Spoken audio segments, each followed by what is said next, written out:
الحملة حققت مليون مشاهدة. مليون!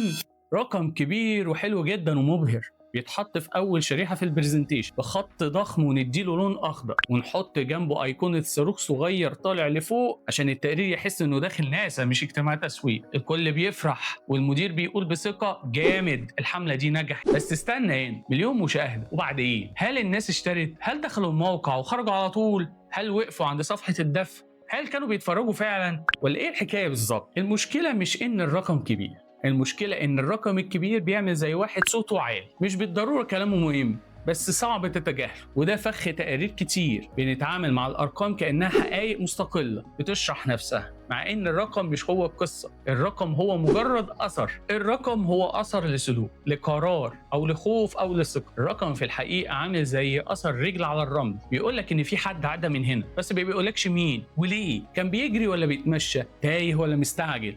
الأثر لوحده مش كافي، لازم تسأل عن السلوك. في التقارير الأرقام عاملة زي آثار الأقدام، نشوف وقت طويل على الصفحة ونقول الناس مهتمة، نشوف تحميلات كتير ونقول المنتج ناجح. بس كل رقم من دول ممكن يكون ليه تفسير تاني تماما وهو الأهم. خد عندك مثال التايم اون بيج أو وقت البقاء على الصفحة. لو المستخدم قعد 4 دقايق على صفحة المنتج، ده كويس ولا وحش؟ دماغك هتقول كويس، ده مهتم. بس ممكن كمان تكون الصفحة ملخبطة، المستخدم مش لاقي السعر، مش فاهم الفرق بين الباقات او خايف من الشروط. يعني ال4 دقايق ممكن تكون اهتمام وممكن تكون ارتباك وقلق. الارقام مش بتفهم النيه، هي بتقول لك ايه اللي حصل بس مستحيل تقول لك ليه حصل. نفس الكلام في الكونفرجن ريت، الشركات بتتعامل معاه كانه درجه حراره الجسم، نازل وحش، طالع تمام. بس الكونفرجن مش رقم، ده اخر مشهد في فيلم طويل من المشاعر الصغيره، خطوه واحده مكسوره في اليوزر جيرني، او صفحه دفع عامله زي امتحان قدرات كفيله تكسر التحويل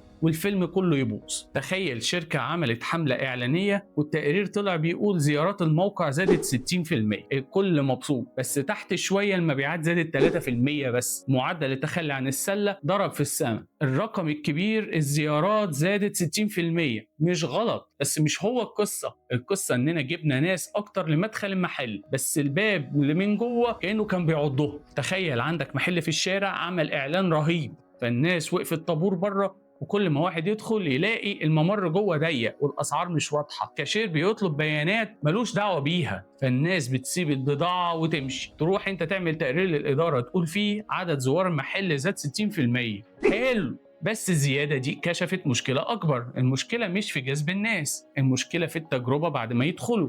فالتقرير الضعيف بيحتفل بالزحف، لما التقرير الذكي بيكتشف الفريكشن او الليك او التسريب اللي بيخسر الشركه فلوس. الارقام دي بنسميها في البيزنس الفانتي ماتريكس او ارقام التباهي، ارقام شكلها حلو في العرض وفي بوستات لينكد ان، بس لما تعملها كدليل نجاح نهائي بتوديك في داهيه. الرقم اللي ما بيغيرش قرار هو مجرد دخان، زي بالظبط شركه تطبيقات بتعلن وصلنا ل 500 ألف تحميل، الكل بيسقف، بس الارقام الصغيره بتقول 3% بس هم اللي بيرجعوا يفتحوا التطبيق. بعد أسبوع ال 500 ألف تحميل مش مستخدمين، ال 500 ألف محاولة، والفرق بين المحاولة والعادة هو المنتج كله. عشان كده التقرير الصح مش هو اللي بيسأل إيه الرقم الأكبر، التقرير الصح بيسأل ما الرقم الذي يقود للقرار. وعشان تظبط ده افتكر دايما إن كل رقم محتاج صديق يوضح سياق. رقم الزيارات محتاج مع الكونفرجن، رقم المبيعات محتاج مع البروفيت أو الربح، رقم التحميلات محتاج معاه الريتنشن او معدل العوده.